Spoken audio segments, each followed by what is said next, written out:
केंद्रीय कैबिनेट का झारखंड को बड़ा तोहफा। कोडरमा बरकाकाना रेल दोहरीकरण को मिली मंजूरी। रांची पटना के बीच कम होगी दूरी, पर्यटन रोजगार को भी फायदा। झारखंड में सार्वजनिक स्थानों पर धूम्रपान करना पड़ेगा महंगा। नए कानून में 1000 रुपए जुर्माने का प्रावधान। राष्ट्रपति ने राज्य के संशोधन विधेयक को दी मंजूरी। राज्य के सभी मतदान केंद्रों की जियो फेंसिंग की तैयारी। विभिन्न स्तर के अधिकारियों को दी जा रही है ट्रेनिंग। सीईओ बोले बीएलओ को मतदाताओं तक पहुंचने में होगी आसानी। सरकारी स्कूलों में एक साथ सूर्य नमस्कार और योग प्रोटोकॉल का हुआ पूर्वाभ्यास। विद्यार्थियों ने फिट रहने का दिया संदेश। 10 दिन बाद अंतर्राष्ट्रीय योग दिवस।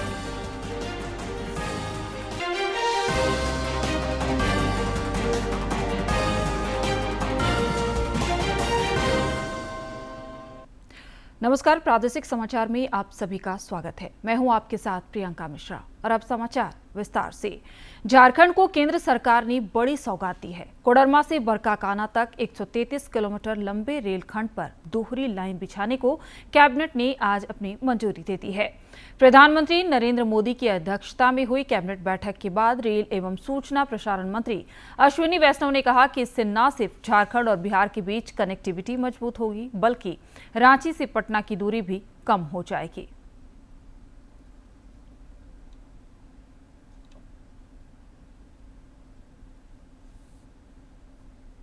लागत से बनने वाला यह 133 किलोमीटर लंबा डबल लाइन ट्रैक रांची और पटना के बीच की यात्रा को न सिर्फ सुगम बनाएगा, बल्कि दूरी भी कम कर देगा। इस ट्रैक की मंजूरी से रांची और पटना के बीच आवागमन सुविधाजन होने से साथ साथ नई ट्रेनें चलाई जा सकती हैं। कोडरमा बरकाकाना डबलिंग 133 किलोमीटर्स, ये प्रोजेक्ट 3063 करोड़ का है और ये काफ़ी लॉन्ग डिस्टेंस प्रोजेक्ट है। 133 किलोमीटर का है और ये पटना और रांची के बीच में शॉर्टेस्ट लाइन है। इसको डबल करने से पटना से रांची के बीच में मूवमेंट काफ़ी स्मूथ हो जाएगा, काफ़ी नई गाड़ियाँ चलाई जा सकती है। इस दोहरीकरण से हर साल 30.4 मिलियन टन माल परिवहन, 163 करोड़ किलोग्राम प्रदूषण में कमी आएगी, जो लगभग 7 करोड़ पेड़ लगाने के बराबर है। ट्रैक बनने से 32 करोड़ लीटर डीजल की भी बचत होगी। सब जानते हैं कि रेलवे जैसे कार्गो शिफ्ट करता है हाईवे से, दैट मीन्स एक एनवायरमेंटल बेनिफिट मिलता है। जो एक्सपर्ट्स ने कैलकुलेशंस किए हैं, उन कैलकुलेशन के हिसाब से 30 मिलियन टन कार्गो शिफ्ट अगर होता है तो that is equivalent to planting 7 crore trees. 7 crore पेड़ लगाने से जितना कार्बन डाइऑक्साइड सिक्वेस्टर होता एटमॉस्फेयर से, उतना इस 30 मिलियन टन कार्गो को रोड से रेल की तरफ शिफ्ट करने से होता है। आदिवासी बहुल क्षेत्र के गांव के लोगों को आवागमन में आसानी होने के साथ साथ यात्री सहूलियतें भी बढ़ेंगी। इसका लाभ बहुत लॉन्ग टर्म रहेगा। एरिया में जितने हमारे आदिवासी बहुल गांव हैं, उन सबको इसका बेनिफिट मिलेगा। कई नई गाड़ियां चल पाएंगी इसको लेने से। ये रेल लाइन झारखंड के कोडरमा, चतरा, हजारीबाग और रामगढ़ जिलों को जोड़ेंगी। इसका सीधा फायदा यहाँ के 938 गांव और 15 लाख लोगों को मिलेगा। इसके साथ ही इस क्षेत्र में पर्यटन, व्यापार और रोजगार के नए अवसर भी पैदा होंगे। झारखंड में सार्वजनिक स्थानों पर धूम्रपान और अन्य तंबाकू उत्पादों का सेवन करना अब महंगा पड़ेगा। राष्ट्रपति द्रौपदी मुर्मू ने नए कानून को मंजूरी प्रदान कर दी है, जिसके तहत धूम्रपान पर 1000 रुपए जुर्माने का प्रावधान किया गया है। गौरतलब है कि झारखंड विधानसभा द्वारा पारित यह संशोधन विधेयक राज्यपाल के माध्यम से राष्ट्रपति की स्वीकृति के लिए भेजा गया था, जिस पर उन्होंने अपनी सहमति प्रदान कर दी है।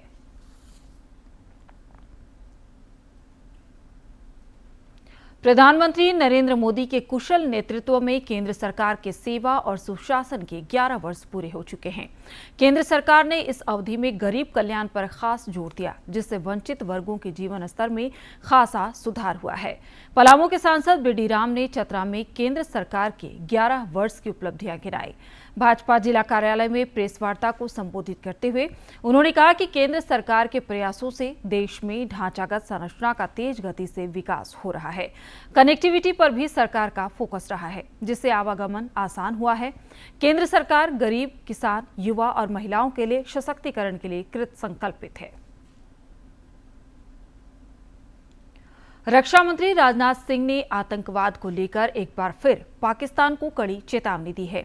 उन्होंने कहा कि अगर पाकिस्तान आतंकवाद के खिलाफ खुद कार्रवाई नहीं कर पा रहा है तो भारत की सेनाएं सरहद के इस पार और उस पार आतंकवाद मिटाने में सक्षम है। पूरी दुनिया से खत्म हो, क्योंकि यह पूरी दुनिया के लिए एक गंभीर चुनौती है। साथियों, मैंने तो पहले भी पाकिस्तान को सलाह दी थी और आज मैं फिर से कहना चाहता हूं कि अगर आपसे पाकिस्तान में आतंकवाद के खिलाफ प्रभावी कार्रवाई नहीं हो पा रही है तो भारत आपकी मदद करने को पूरी तरह से तैयार है। भारत की सेनाएं आतंकवाद के खिलाफ सरहद के इस पार और सरहद के उस पार भी कार्रवाई करने में पूरी तरह से सक्षम है। मुख्यमंत्री हेमंत सोरेन से भारत में जर्मनी के राजदूत फिलिप एकरमैन ने आज रांची में मुलाकात की। इस दौरान दोनों के बीच विकास से जुड़े विषयों पर बातचीत हुई। मुख्यमंत्री ने झारखंड में निवेश की संभावनाओं से उन्हें अवगत कराया। जर्मन राजदूत ने झारखंड के विकास में सहयोगी और भागीदार बनने की इच्छा भी जताई। उन्होंने मुख्यमंत्री को जर्मनी आने का भी न्योता दिया।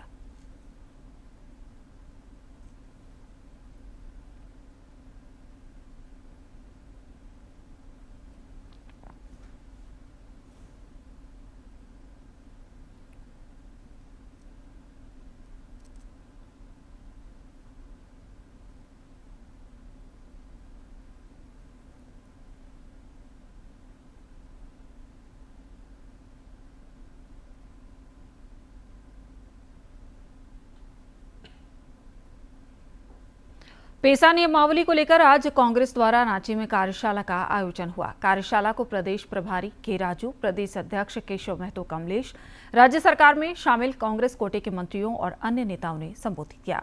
इस मौके पर वक्ताओं ने पेसा कानून को झारखंड की सामाजिक सांस्कृतिक विरासत और स्थानीय जरूरतों के अनुरूप लागू करने, ग्राम सभा को वास्तविक निर्णय लेने की शक्ति देने और आदिवासी समाज के अधिकारों की रक्षा सुनिश्चित करने पर जोर दिया।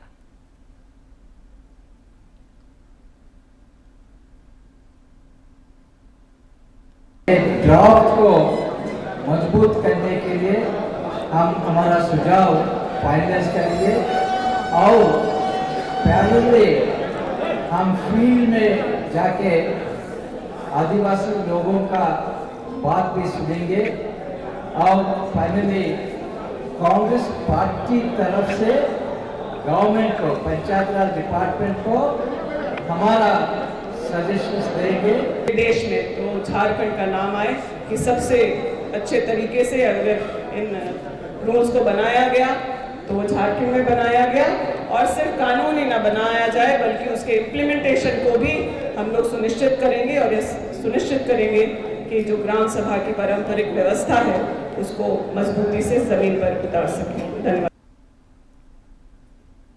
राज्यपाल सह कुलाधिपति संतोष कुमार गंगवार ने आज पूर्व मंत्री बंधु तिर्की के नेतृत्व में एक शिष्टमंडल ने भेंट की तथा उन्हें विभिन्न विषयों से संबंधित एक ज्ञापन भी सौंपा। शिष्टमंडल ने राज्य के सरकारी विश्वविद्यालयों के अधीनस्थ अंगीभूत महाविद्यालयों में इंटरमीडिएट कक्षा में विद्यार्थियों के नामांकन पर पुनर्विचार करने का अनुरोध किया। उन्होंने कहा कि राज्यपाल द्वारा राज्य में उच्च शिक्षा में सुधार के लिए किए जा रहे व्यापक संवाद और प्रयास सराहनीय है। शिष्टमंडल ने राज्यपाल को राज्य में भूमि के अवैध हस्तांतरण की घटनाओं से भी अवगत कराते हुए चिंता जताई। इस पर आवश्यक कदम उठाने की भी अपील की। राज्य के सभी मतदान केंद्रों की जियो फेंसिंग की तैयारी चल रही है। इस सिलसिले में मुख्य निर्वाचन पदाधिकारी के कार्यालय में कवायद तेज कर दी गई है। विभिन्न स्तर के अधिकारियों को इस सिलसिले में ट्रेनिंग भी दी जा रही है। मुख्य निर्वाचन पदाधिकारी के रवि कुमार ने आज ट्रेनिंग के दौरान कहा कि जियो फेंसिंग से बीएलओ को मतदाताओं तक पहुंचने में आसानी होगी। मुख्य निर्वाचन पदाधिकारी ने कहा कि भारत निर्वाचन आयोग के निर्देशानुसार सभी मतदान केंद्रों पर मतदाताओं की संख्या 1200 के अंदर रहनी चाहिए, जिससे वोटिंग की स्पीड बढ़ाई जा सके और क्यू मैनेजमेंट में सुविधा हो। उन्होंने बताया कि राज्य में विभिन्न मतदान केंद्र की सीमाओं को जियो फेंसिंग के माध्यम से चिन्हित और ऑनलाइन किया जा रहा है। पूरा झारखंड में कहां पर वोटर संख्या ज्यादा है वहां पर वो बूथ का रीऑर्गेनाइज किया जाएगी ताकि वो कम संख्या में वोटर, मतलब 1200 वोटर होंगे, ताकि उनका क्यू ये सब कुछ का सुविधा होगी। उसका ध्यान रखते हुए कमीशन करते उसका लेकर अभी वो बैठक हो रही है, ट्रेनिंग किया जा रहा है सभी पोलिंग स्टाफ को। बाद में एक एक बूथ में एक पोलिंग एरिया का मैप भी बनेगी, उसका नजरी नक्शा करके बोला जाता है, उसका साथ में की मैप भी बना जाएगी। उसका आधार पर उनका पब्लिक का सुविधा, वोटर का सुविधा कराने के लिए कार्य किया जा रहा है। राष्ट्रीय अनुसूचित जनजाति आयोग के सदस्य डॉक्टर आशा लकड़ा ने कमजोर वर्गों के कल्याण और उत्थान पर जोर दिया है। डीडी न्यूज से खास बातचीत में उन्होंने रोटी, माटी और बेटी की सुरक्षा समेत विविध और समसामयिक विषयों पर खुलकर अपने विचार रखे। खास मुलाकात में आज हमारे साथ बातचीत करने के लिए मौजूद हैं राष्ट्रीय अनुसूचित जनजाति आयोग की सदस्य आशा लकड़ा जी। ये रांची की मेयर भी रह चुकी हैं और लगातार जो जनजातियों के मुद्दे हैं उस पर काफ़ी ये मुखर भी रही हैं। मैम, किस तरीके से झारखंड में आए दिनों इस तरह जिस तरीके से लड़कियों के साथ जो कह रहे दुर्व्यवहार की घटनाएं बढ़ी है और लगातार जो जनजातीय समाज है वो कहीं ना कहीं ठगा हुआ महसूस कर रहा है, क्या आप सोचती हैं? सबसे पहले तो मैं आपका स्वागत और अभिनंदन करती हूँ। और जिस तरह से भारतीय संविधान के अनुसार, भारतीय संविधान का अनुच्छेद 338 का के तहत हमारे राष्ट्रीय अनुसूचित जनजाति आयोग का गठन हुआ है और इस गठन के दरमियान हमारा जो भाग 5 है उसके निमित्त हम देश के कोने कोने में आदिवासी समाज के साथ में बैठक करते हैं, संवाद करते हैं, उनकी कई समस्याओं को सुनते हैं और उसका सुनवाई भी करते हैं और प्रॉपर तरीके से उनको न्याय भी दिलाने का काम करते हैं। इस दरमियान मैंने पूरे झारखंड की अगर बात करती हूँ तो लगभग 22 जिला को हमने टेकअप किया है, देखा है, वहाँ डिस्ट्रिक्ट रिव्यू और जितना आदिवासी समाज के मुखियागण है, आदिवासी समाज है, उनके साथ में मिली हूँ, बैठी हूँ। मुझे याद है कि जब 2024 में मेरी ज्वाइनिंग हुई आयोग में, तब से झारखंड में सिर्फ 300 केसेस थे, आज 1300 से ऊपर हो गए। तो ये कहीं ना कहीं झारखंड के लिए, आदिवासी समाज के लिए एक विश्वास जगी है, लोग उठ करके आ रहे हैं। मैं आपको कई उदाहरण देना चाहती हूँ। मैं आपको सीधे संथाल परगना में साहेबगंज लेके जाती हूँ। साहेबगंज का उधवा प्रखंड हो गया, बरहेट हो गए। बरहेट का उत्तरी और दक्षिणी की अगर हम बात करते हैं तो दोनों एरिया में आदिवासियों का जो ज़मीन है वो तो छीन ही रहे हैं। इसके अलावे साहेबगंज का अधिकतर जो बेटियां आज मुखिया बनी है वो कहीं ना कहीं दूसरे समाज से, जिसको हम कह सकते हैं जो मुस्लिम समाज के लोग हैं, उनके साथ में उनका शादी हो करके उन बेटियों के नाम से दान पत्र पर ज़मीन ज़बरदस्ती लिया जाना, ये कहीं ना कहीं कानूनन गलत है और उन पर बेटियों को कहीं ना कहीं उनका हक और अधिकार, आदिवासियों का हक और अधिकार छीन रहा है। मैं इस बात को बहुत सहज से कहती हूँ। रोटी, बेटी और माटी का सवाल है जो कहीं ना कहीं ये दिखाई दे रहा है।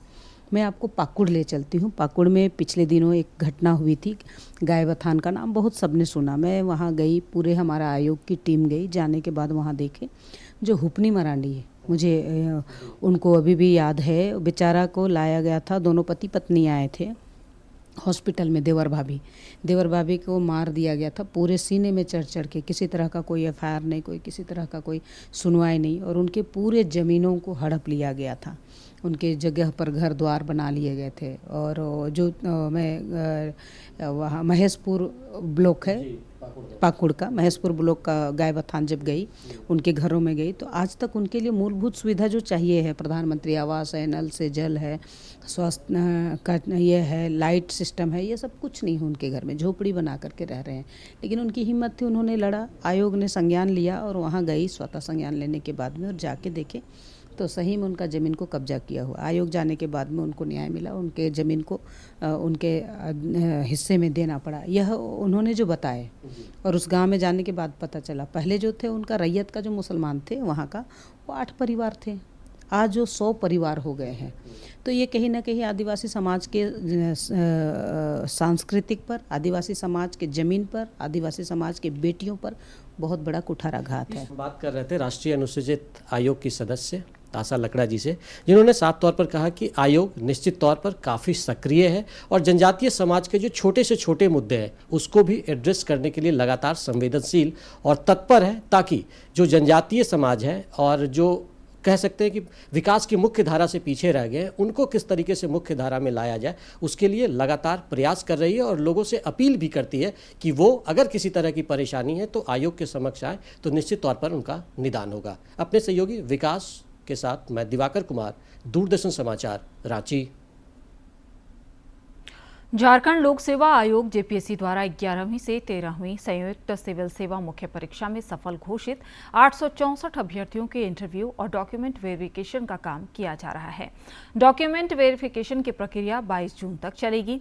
वहीं इंटरव्यू शुरू हो चुका है जो 23 जून तक चलेगा।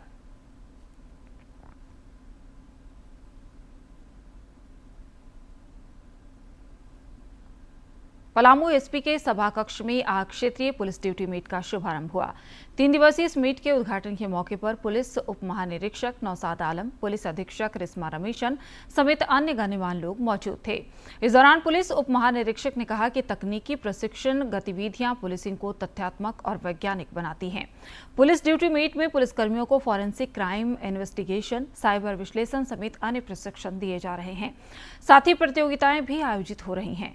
प्रतियोगिता में उत्कृष्ट प्रदर्शन करने वाले प्रतिभागी राज्य स्तरीय प्रतियोगिता में शामिल होंगे।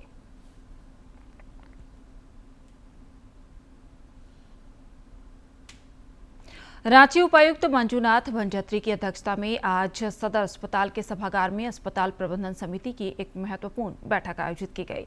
इस दौरान उपायुक्त ने अस्पताल में उपलब्ध चिकित्सा सुविधाओं की जानकारी ली और आवश्यक निर्देश भी दिए।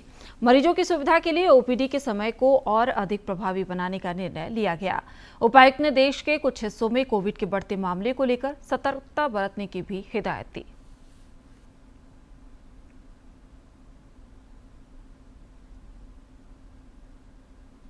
सिमडेगा सदर अस्पताल में कुपोषण उपचार केंद्र में इलाजरत बच्चों की माताओं को कई तरह के प्रशिक्षण देकर उन्हें हुनरमंद बनाया जा रहा है। महिला सशक्तिकरण के क्षेत्र में देश भर में कई काम हो रहे हैं। सिमडेगा के सदर अस्पताल में कुपोषण उपचार केंद्र में इलाजरत बच्चों की माताओं को आर्थिक रूप से सशक्त और आत्मनिर्भर बनाने की पहल हुई है। समय का सदुपयोग करते हुए बच्चों की माताएं यहां सिलाई, कढ़ाई, ढोंगा और दोना पत्तल बनाना सीख रही हैं। यहां अशिक्षित महिलाओं को साक्षर बनाने की भी कोशिश की जा रही है। महिलाओं ने बताया कि वो बच्चों के इलाज की अवधि में सीखे कामों को आगे बढ़ाएंगी ताकि आर्थिक रूप से आत्मनिर्भर बन सके। सबसे पहले तो हाथ धोते हैं बच्चे को खाना खिलाने से पहले। जब बच्चे उठ जाते हैं उसके बाद भी खिलाते हैं जो भी देते हैं दीदी। खाने पीने के लिए साफ सफाई आगे से खिलाना होता है ये सब। केंद्र की समन्वयक श्वेता पांडे ने कहा कि कुपोषण उपचार केंद्र में बच्चों का इलाज पूरे समर्पित भाव से किया जाता है और कई बच्चे स्वस्थ होकर घर भी जा रहे हैं। केंद्र में उनकी माताएं इलाज अवधि में पूरी तल्लीनता से प्रशिक्षण प्राप्त कर रही हैं। यहाँ जो बच्चे इलाज के लिए आते हैं उनका जांच, इलाज और भोजन यहाँ पे मुफ्त दिया जाता है। साथ ही माताओं का भी जांच, इलाज और भोजन माताओं को भी मुफ्त है। बच्चे जो सैम बच्चे हैं, जो सीवियर एक्यूट मालन्यूट्रिशन वाले बच्चे हैं, तो उनके लिए स्पेशल डाइट यहीं पे प्रिपेयर किया जाता है। वो F100, F75 और थेरापेटिक फीड होता है।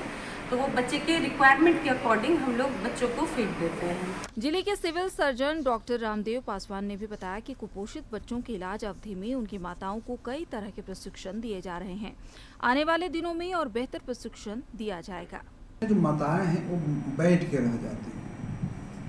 दूसरी बात है कि उनका आर्थिक स्थिति नहीं ठीक रहने के कारण या जानकारी सही से नहीं रहने के कारण बच्चे कुपोषित होते हैं। उसी को मैंने सोचा कि क्यों नहीं एमटीसी को एक रोजगार से जोड़ दिया जाए, जहां बच्चे का भी उपचार हो जाए, उनकी माताओं को भी रोजगार मिले। सिमडेगा के कुपोषण उपचार केंद्र में इलाज के साथ ही प्रशिक्षण की नई सोच निश्चित रूप से सराहनीय है, जिससे महिला सशक्तिकरण और आत्मनिर्भरता की राह खुल सकती है। सिमडेगा से मनोज कुमार सिन्हा, मनु की रिपोर्ट। अंतर्राष्ट्रीय योग दिवस के अब मात्र 10 दिन शेष बचे हैं। विशाखापट्टनम में इस बार मुख्य कार्यक्रम आयोजित किया जाएगा, जिसमें प्रधानमंत्री नरेंद्र मोदी भी शामिल होंगे। इधर राजधानी रांची में भी योग दिवस को लेकर लोगों का उत्साह लगातार बढ़ता जा रहा है। राज्य के सभी सरकारी और सहायता प्राप्त स्कूलों के विद्यार्थियों ने आज सवेरे 7:15 से 8 बजे तक सामूहिक सूर्य नमस्कार और योग प्रोटोकॉल का अभ्यास किया। इस दौरान गांव से लेकर शहर तक समूचा राज्य योगमय नजर आया। स्वस्थ झारखंड, समृद्ध झारखंड के सपने को साकार करने के लिए इस दौरान शिक्षक और विद्यार्थी संकल्पित नजर आए।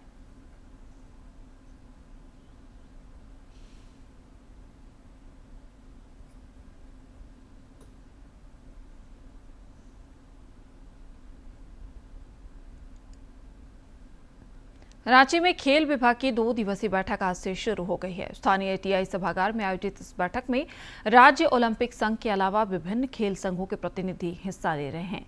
बैठक में खेल और खिलाड़ियों के विकास पर विमर्श हुआ। बैठक में खेल निदेशक संदीप कुमार, खेल सचिव मनोज कुमार, हॉकी इंडिया के महासचिव भोलानाथ सिंह और झारखंड ओलंपिक संघ के महासचिव मधुकांत पाठक भी मौजूद रहे।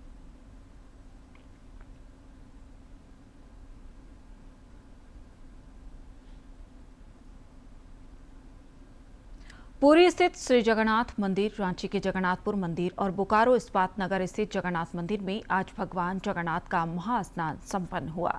देव स्नान के साथ ही भगवान जगन्नाथ एकांतवास में चले गए हैं। नेत्रदान के साथ वे 26 जून बोकारो इस्पात नगर स्थित 27 जून को रथ यात्रा का आयोजन होगा और वो मौसीबाड़ी के लिए प्रस्थान करेंगे। विधि विधान के साथ उत्कल सेवा समिति के पदाधिकारी और सदस्यों ने इस पूजन प्रक्रिया और महास्नान में हिस्सा लिया।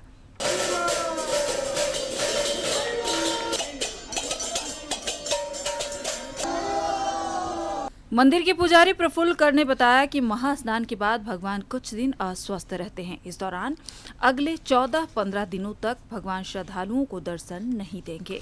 भगवान जगन्नाथ जी का महास्नान देव स्नान पूर्णिमा है। ये ज्येष्ठ मास का पूर्णिमा में का दिन भगवान का महास्नान होके उसके बाद 15 दिन के लिए भगवान अनवसर में चले जाते हैं, यानी किसी को दर्शन नहीं देते। महास्नान को लेकर आयोजित अनुष्ठान में मौजूद एक श्रद्धालु ने कहा कि उन्हें भगवान के महास्नान का दर्शन लाभ मिला है। अब उन्हें रथ यात्रा का इंतजार है।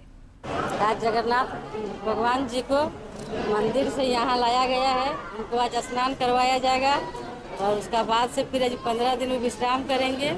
उसके बाद उनको फिर रथ यात्रा के दिन में वहाँ ले जाया जाएगा मंदिर में। रांची के जगन्नाथपुर मंदिर समेत अन्य जिलों में भी भगवान जगन्नाथ के महास्नान अनुष्ठान में सबों की भागीदारी दिखी तथा वातावरण भक्तिमय नजर आया। बोकारो से मनोज कुमार की रिपोर्ट।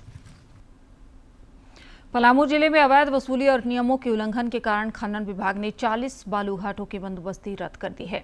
यह निर्णय जिला खनन पदाधिकारी सुनील कुमार द्वारा सौंपी गई जांच रिपोर्ट के आधार पर लिया गया है। जांच में सामने आया कि घाटों पर सरकारी दर से कई गुना अधिक वसूली की जा रही थी।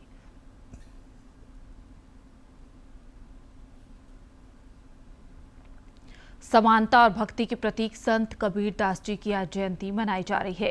प्रधानमंत्री नरेंद्र मोदी ने भी एक वीडियो साझा कर उन्हें नमन किया है। दोहों में जहां शब्दों की सरलता है, वहीं भावों की प्रगाढ़ता भी है। इसीलिए आज भी भारतीय जनमानस पर उनका गहरा प्रभाव है। समाज में फैली कुरीतियों को दूर करने में उनके योगदान को हमेशा श्रद्धापूर्वक स्मरण किया जाएगा। इसके साथ ही प्रधानमंत्री ने एक वीडियो भी साझा किया है।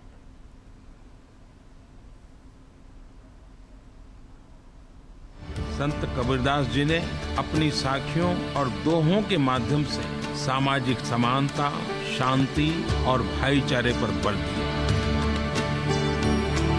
उनकी रचनाओं में हमें यही आदर्श देखने को मिलते हैं और आज के युग में भी वे उतने ही प्रेरक हैं। कबीरदास जी ने सामाजिक समरसता पर विशेष जोर दिया। वे अपने समय से बहुत आगे सोचे।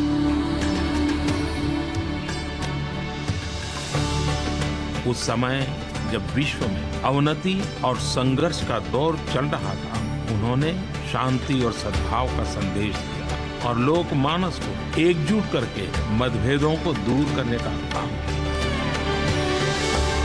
उन्होंने कहा, जाति न पूछो साधु की, पूछ लीजिए ज्ञान। और लोगों से अपील की वे धर्म और जाति से ऊपर उठकर लोगों को ज्ञान के आधार पर माने, उनका सम्मान करें। उनकी बातें आज सदियों बाद भी उतनी ही प्रभावी है। राज्य के कुछ इलाकों में 13 जून तक हल्की से मध्यम दर्जे की बारिश का पूर्वानुमान है।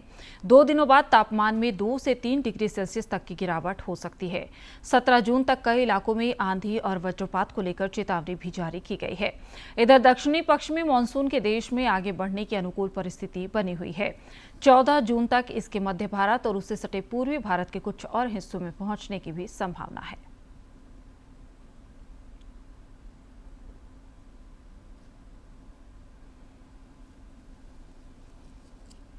और अब एक नजर डालते हैं प्रमुख शहरों के आज के तापमान पर।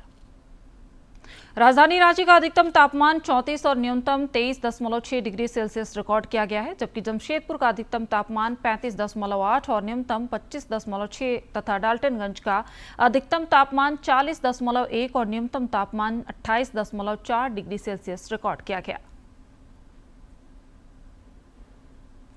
आज के दिन ही ऐतिहासिक और महत्वपूर्ण घटनाओं पर डालते हैं एक नजर।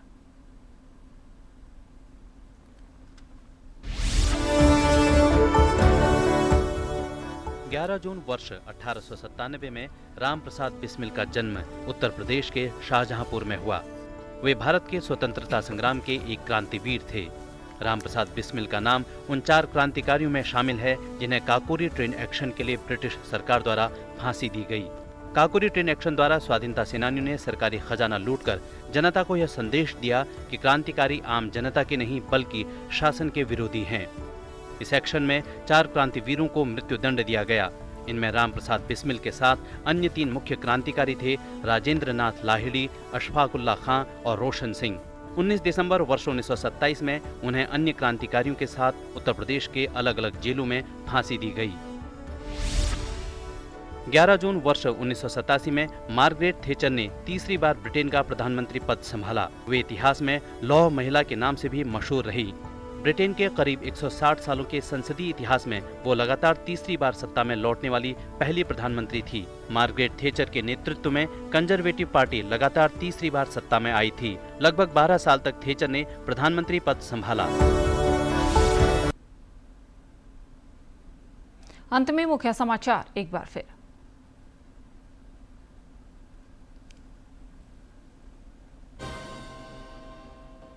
केंद्रीय कैबिनेट को झारखंड को बड़ा तोहफा, कोडरमा बरकाकाना रेल दोहरीकरण को मिली मंजूरी। रांची पटना के बीच कम होगी दूरी, पर्यटन रोजगार को भी फायदा।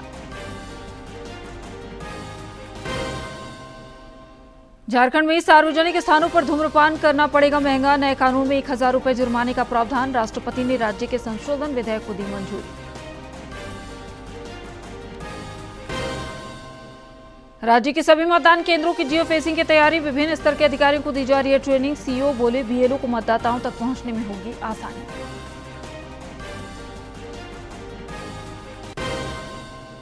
सरकारी स्कूलों में एक साथ सूर्य नमस्कार और योग प्रोटोकॉल का हुआ पूर्वाभ्यास। विद्यार्थियों ने फिट रहने का दिया संदेश। 10 दिन बाद अंतर्राष्ट्रीय योग दिवस।